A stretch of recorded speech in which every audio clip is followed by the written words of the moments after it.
بسم اللہ الرحمن الرحیم الحمدللہ ہم نے گزشتہ درس کے اندر کنز الدقائق کے حوالے سے کچھ پڑھا تھا، باب الرکاز کے حوالے سے۔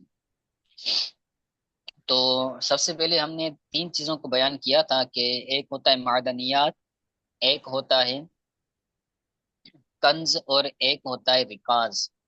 تو معدنیات ان چیزوں کو کہتے ہیں جو اللہ تعالیٰ نے زمین کو پیدا کرنے کے وقت جو زمین کے اندر جن چیزوں کو جس مال کو اللہ تعالیٰ نے زمین کے اندر رکھا اس کو معدنیات بولتے ہیں، جیسے سونا یا چاندی کے ذرات جو نکلتے ہیں پہاڑوں سے، یا پھر تیل نکلتا ہے، گیس نکلتا ہے، یا پھر کوئلہ نکلتا ہے۔ تو یہ کسی شخص نے نہیں رکھا بلکہ اللہ تعالیٰ نے زمین کے اندر اس مال کو رکھا ہے، تو اس کو معدنیات بولا جاتا ہے۔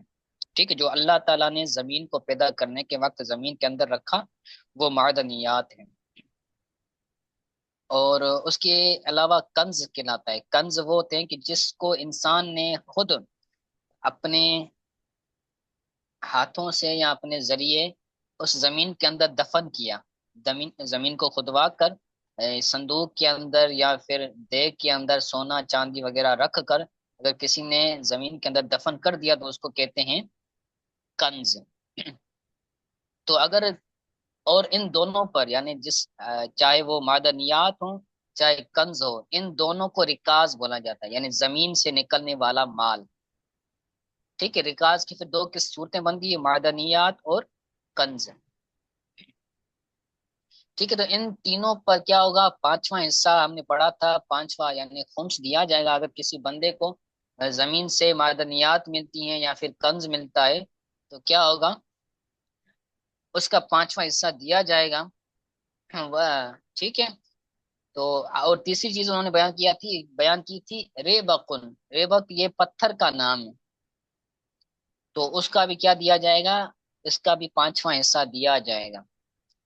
لیکن جو دارالحرب کا رکاز ہوگا، دارالحرب کے اندر اگر کوئی چیز نکلتی ہے چاہے کنز ہو یا پھر معدنیات ہو، وہ اس پر زکوٰۃ، اس پر عشر نہیں ہوگا، اس کا پانچواں حصہ نہیں لیا جائے گا۔ فیروز یہ بھی پتھر کا نام ہے، لولو یہ موتیوں کو کہا جاتا ہے، عنبر یہ بھی ایک قسم کے موتی ہوتے ہیں، تو ان تمام پر کیا ہوگا، زکوٰۃ نہیں ہوگی۔ ٹھیک ہے، اس کی جو مزید وضاحت ہو چکی تھی وہ تو آپ وہ گزشتہ لیکچر کے اندر بھی ملاحظہ کر سکتے ہیں۔ تو آج آگے سبق پڑھیں گے ہم عشر کے بارے میں۔ ٹھیک ہے، تو یاد رکھیں زمین کی زکوٰۃ کو عشر بولا جاتا ہے۔ جو زمین سے کھیتی باڑی ہوتی ہے، جو فصل ہوتی ہے، تو اس پر جو اللہ کی راہ میں لیا جاتا ہے اس کو عشر بولا جاتا ہے۔ عشر کو عشر اس لیے کہتے ہیں کیونکہ زمین سے نکلنے والا جو مال ہوتا ہے، جو فصل ہوتی ہے، تو اس کا چونکہ 10واں حصہ عموماً لیا جاتا ہے، تو کبھی کبھار 20واں حصہ بھی لیا جاتا ہے، لیکن عشر کا اس پر غلبہ آ گیا، 10ویں حصے کا اس پر غلبہ آ گیا اور اس کو عشر کا نام دیا گیا۔ جو فصل ہوتی ہے، جو کھیتی باڑی ہوتی ہے، تو اس پر 10واں حصہ اللہ تعالیٰ کی بارگاہ میں دینا، اللہ کی راہ میں دینا، یہ عشر کہلاتا ہے۔ تو زمین دو طرح کی ہوتی ہے بلکہ تین طرح کی ہوتی ہے۔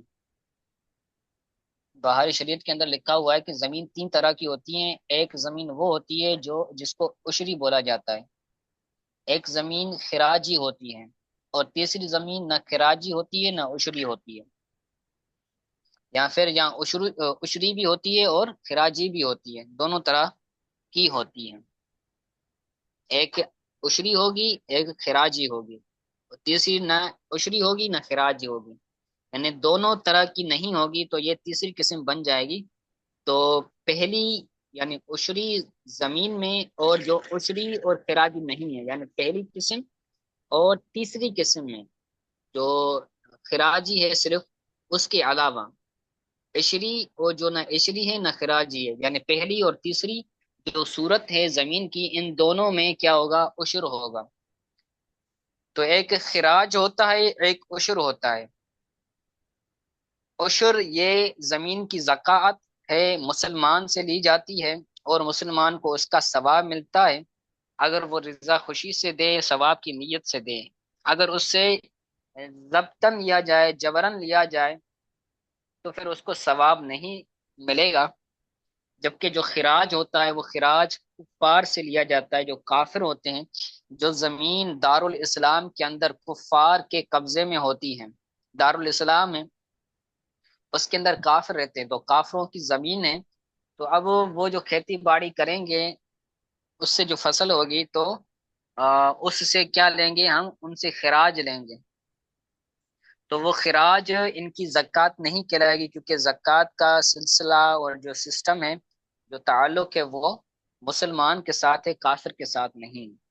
تو ان سے جو خراج لیں گے تو وہ بطور ٹیکس کے ہوگا، جیسے جزیہ لیتے ہیں، وہ بھی جزیہ جو ہے وہ ان کفار سے ٹیکس کے طور پر لیا جاتا ہے۔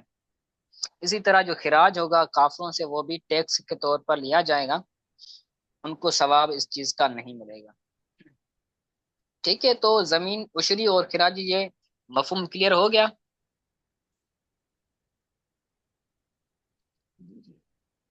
تو پڑھتے ہیں، کہتے ہیں باب العشر، عشر کا باب، کہتے ہیں یجب فی اصل العشر، فی اصل الارض العشر، زمین کی شہد میں 10واں حصہ واجب ہوگا۔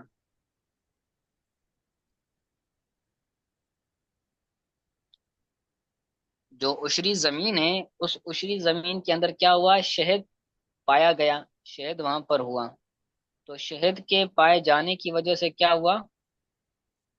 اب اس شہد کے اندر بھی کیا ہوگا؟ عشر لازم ہوگا۔ جسے کہتے ہیں نا یاجب العشر فی اصل وجد فی ارض العشر، عشری زمین کے اندر جو شہد پایا گیا تو اس پر 10واں حصہ پایا جائے گا۔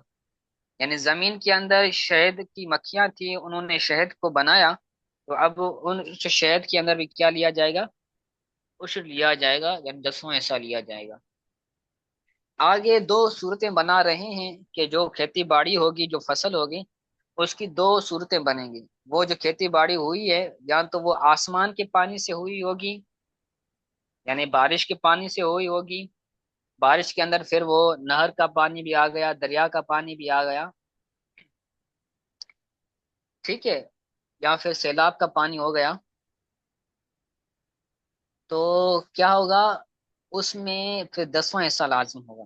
اگر وہ نہ آسمان کا پانی یعنی بارش کا پانی سے بھی وہ زمین سیراب نہیں ہوئی، نہ نہروں سے، نہ دریاؤں سے، نہ سیلاب کے پانی سے سیراب ہوئی، بلکہ اس نے اپنا خود کیا کیا ہے؟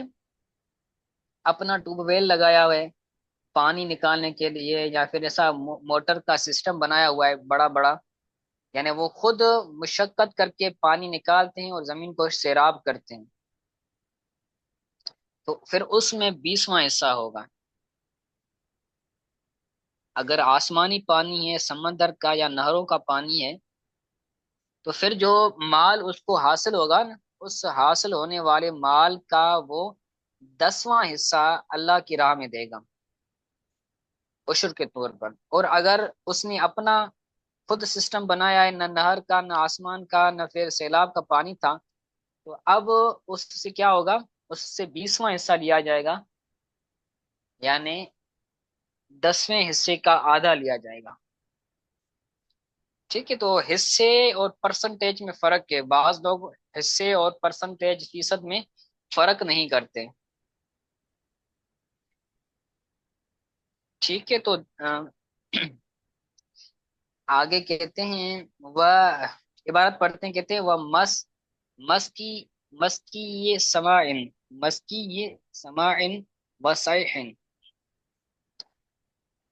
یعنی آسمان کے پانی سے سیراب کی ہوئی، مسکی یہ سقا سے ہے، یعنی جس کو پانی پلایا گیا، سیراب کیا گیا، آپ پاشی جس کی گئی، سماعن آسمان کے پانی سے، وسیحن یا سیلاب کے پانی سے۔ پھر سیلاب جو ہوتا ہے پھر دریا کے ذریعے یا پھر سمندر کے ذریعے یا پھر ندیوں کے ذریعے پانی پہنچتا ہے۔ تو اگر سیلاب کا پانی ہے یا آسمان کا پانی ہے تو بلا شرط نصاب، نصاب کی شرط کے بغیر، وہ بقائن اور باقی رہنے کی شرط کے بغیر عشر لازم ہوگا، 10واں حصہ لازم ہوگا۔ یجب العشر، اس کا عطف ہوگا اصل پر، اصل پر، ٹھیک ہے؟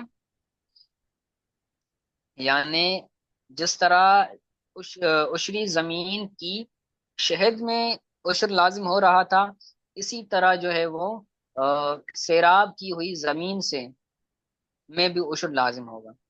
یجب العشر مسکی فی مسکی سماعن، اس طرح یہ عبارت بنے گی، ٹھیک ہے؟ تو اب اس میں شرط نہیں، جس طرح زکوٰۃ کے اندر شرط تھا کہ بھائی ہولان ہول ہو، پورا سال پورا ہو جائے، یا پھر نصاب تھا کہ بھائی 7.5 تولہ چاندی ہو، 52 تولہ، 52 تولہ چاندی ہو، 7.5 تولہ سونا ہو، یہ نصاب کی شرط اس کے اندر عشر کے اندر نہیں ہے۔ جتنا بھی مال ہو، حولان ہول بھی شرط نہیں ہے۔ اگر ایک ہی سال کے اندر 2 دفعہ فصل ہوئی ہے، 2 دفعہ کھیتی باڑی ہوئی ہے، تو اب دو بار اس کو عشر دینا پڑے گا۔ وہ بقائن، اور بقا کی بھی شرط نہیں ہے کہ مال باقی رہے تو پھر عشر دے گا، جس طرح زکوٰۃ کے اندر ہے کہ مال اگر باقی رہے گا تو زکوٰۃ دے گا، باقی نہیں رہتا تو پھر نہیں دے گا، ٹھیک ہے؟ تو یہ شرط کی اور بقا کی، جو نصاب اور بقا کی شرط کے بغیر اس کو 10واں حصہ دینا پڑے گا، عشر لازم ہوگا۔ لیکن جو اس زمین کے اندر 3 چیزیں بیان کی، 3 چیزوں کے اندر عشر لازم نہیں ہوگا، الا الحطب ولا الکسب ولا الحشیش، جو کھیتی باڑی کرنے کے دوران، کھیتی باڑی کرنے کے دوران جو نرکل، نرکل بھی ایک لکڑی کا قسم ہے، اور اسی طرح حطب تو کہتے ہیں لکڑی کو، اور کسب بولتے ہیں یہ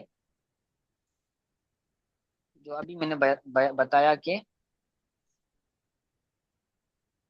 نرکل، نرکل بھی یہ ایک لکڑی ہے، نرکل لکڑی کا نام ہے۔ اسی طرح جو دوسری حطب، حطب کہتے ہیں جس لکڑی کو جلا کر آگ جلائی جائے، سورہ لہب کے اندر ہے نا حطب کا ذکر، جلانے کی لکڑی کا ذکر ہے۔ تو حطب جس لکڑیوں کو جلایا جاتا ہے، یا پھر کسر یعنی یہ دوسری خاص لکڑی ہے اس میں، اور حشیش یعنی گھاس میں، ان تینوں میں عشر نہیں ہوگا، لکڑیوں میں اور نرکل میں یعنی مخصوص اس لکڑی میں، اور حشیش یعنی گھاس میں جو زمین سے اگڑے گی، یا پھر جو لکڑیاں زمین سے اگڑیں گی، تو ان میں کیا ہوگا؟ زکوٰۃ نہیں ہوگی، یعنی عشر نہیں ہوگا، ٹھیک ہے؟ تو یہ پہلی قسم ہو گئی، آسمان کے پانی سے سیراب ہو، یا پھر دریاؤں یا پھر کینالوں کے، سمندروں کے پانیوں سے سیراب ہو، تو پھر 10واں حصہ دیں گے۔ اگر 10واں حصہ، اگر سیراب جو کیا جا رہا ہے وہ اپنے پانی سے کیا جا رہا ہے، ٹیوب ویل کا پانی ہے، موٹر کا پانی ہے، تو اس سے اگر سیراب کیا جا رہا ہے تو کہتے ہیں نصف یجب نصف فی مسکی، مسکی غربن و دالیتن، دالیا بولتے ہیں تالاب کو، اپنا تالاب بنوایا، اس کے اندر پانی کو چھوڑ دیا موٹر چلوا کر یا ٹیوب ویل چلا کر، یا پھر گربن یعنی اپنا ٹیوب ویل، ٹھیک ہے؟ تو ٹیوب ویل سے اپنے پانی سے سیراب کی ہوئی زمین کے اندر عشر کا نصف ہوگا، یعنی 10ویں حصے کا آدھا ہوگا، تو 10ویں حصے کا اگر آدھا کریں گے تو یہ 20واں حصہ ہو جائے گا۔ 10واں اور 20واں حصہ سمجھیں کہ وہ جو مال اس کو ملا ہوگا، اس کو جو کھیتی باڑی ہوئی ہوگی، تو ہم اس کو 10 حصوں میں تقسیم کریں گے۔ مثلا اس کو جو مال ہوا ہے وہ 100 من ہوئے ہیں، 100 من کی کھیتی باڑی ہوئی ہے، تو اب ہم اس کو 10 حصوں میں تقسیم کریں گے، تو ہر حصے میں جو ہے وہ 10 من آئے گا، 10 حصوں میں 10 10 من کر کے ہم اگر شمار کریں تو یہ 100 من ہو جائے گا، تو اللہ کی راہ میں وہ 10 من عشر کے طور پر دے گا، اگر وہ اس نے آسمان کے پانی سے یا پھر تالاب کے پانی سے دیا ہوگا۔ اس میں زیادہ لیا جاتا ہے آسمان کے پانی سے، اور جو ٹیوب ویل کا پانی ہوتا ہے اس میں کم لیا جاتا ہے، یعنی 20واں حصہ لیا جاتا ہے، کیونکہ اس کے اندر مشقت زیادہ ہوتی ہے۔ ٹیوب ویل والے پانی کے اندر خرچ بھی ہوتا ہے، خرچہ بھی ہوتا ہے اور مشقت بھی ہوتی ہے، تو خرچ اور مشقت کی وجہ سے آدھا لیتے ہیں، یعنی 20واں حصہ لیتے ہیں۔ اور جو آسمانی پانی ہوتا ہے تو وہ اللہ تعالیٰ کی دین ہوتا ہے، اور خصوصاً دین ہوتا ہے، ویسے تو ٹیوب ویل کا پانی بھی اللہ تعالیٰ کی دین ہے، لیکن خصوصی اور جو مشقت ہوتی ہے اس میں کم ہوتی ہے، اس وجہ سے زیادہ عشر لیتے ہیں، زیادہ مال لیتے ہیں اللہ کی راہ میں شکرانے کے طور پر، ٹھیک ہے۔ اور 20واں حصہ تو اگر اس کے پاس 100 من ہوئے ہیں کھیتی باڑی کے، تو ہم اس کے کریں گے 20 حصے، تو ہر حصے میں 5 من آئیں گے، تو 5 5 کر کے اگر 20 حصے بنائے جائیں تو 5 5 حصے کے طور پر وہ یعنی مکمل ہوگا، تو یہ پھر پورا ہو جائے گا، 100 من ہو جائے گا، تو اب وہ آدھا دے گا، یعنی 5 من کی جو حساب ہوگا وہ اللہ کی راہ میں دیا جائے گا، جس کو ہم کہتے ہیں کہ یہ عشر ہے، یعنی 20واں حصہ ہے،